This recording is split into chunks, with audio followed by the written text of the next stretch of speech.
Alright, so this is just a quick tour of my setup, how I got everything laid out. I have a wired PS4 controller, uh, a Velcro strap to the bar. This comes in handy when I want to, pick the controller up and actually like move around in a sandbox game like Grand Theft Auto. So I can, when I hop in the car, I can, use the steering wheel, and when I need to run around, I can just grab the controller. Or if I need to do something from the, the PlayStation menu screen, it's easier for me just to do it with the controller. And down here is the manual. I taped it down right there just in case I need to look up how to adjust the settings on the wheel or something like that, or using that app. That's a zip tie that I got for the cord to keep it out the way, and I also got some bolts right there that keeps the pedals in place from when I'm pushing on it, because these pedals there isn't a place to like mount it at the bottom. So I haven't played like a racing game like with a stick probably since like Cruising the World inside the arcades. So I'm not the best, shifter or whatnot. I messed up the shifting quite a bit with this game, but usually I think it's just because I was trying to get a good angle for people to see the video. But if I'm just sitting normally and playing it, I can shift just fine. I was missing a few shifts just because I was sitting at an angle, so I can get the camera, I was trying to get the shifter and the steering wheel all in one screen. So yeah, you see right there, I'm bumping into stuff and all of that. It feels pretty good. Like if I usually play like local just 2-player, and I'm able to shift, and I use the automatic car every once in a while, and it handles pretty good. In this game, the Grand Turismo game, having a good car makes a world of difference.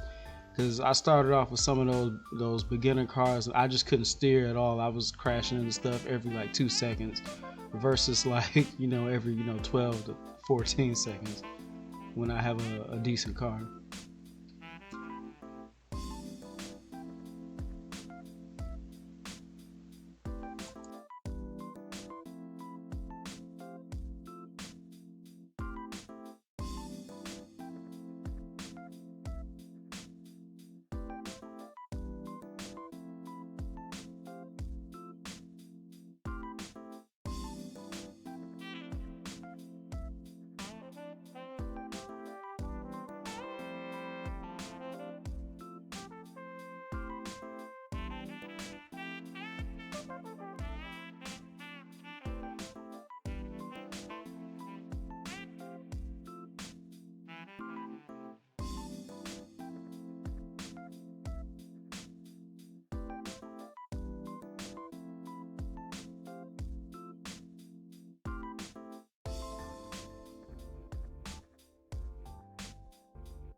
So this is the PS5 controller. I'm gonna plug it up just to test it, just to show people what happens. Now the PS5 controller just doesn't work with this. As soon as you plug it in, the PS5 controller goes to rumbling and pressing buttons randomly. So it just doesn't work. You know, I am testing this on a PS5, not a PS4. And this is Grand Theft Auto. Because Grand Theft Auto is the game that I like to play the use the controller with and the wheel at the same time. So if I'm running around doing a mission that's not in the car, I'll use the controller. But when I'm in the car, I've found using the steering wheel to be a lot of fun. But yeah, so just a heads up that if you have a PS5, the PS5 controller is not going to work. I have a Hori wheel that I use for GTA, so I can just simultaneously use both the controller and the wheel at the same time, as long as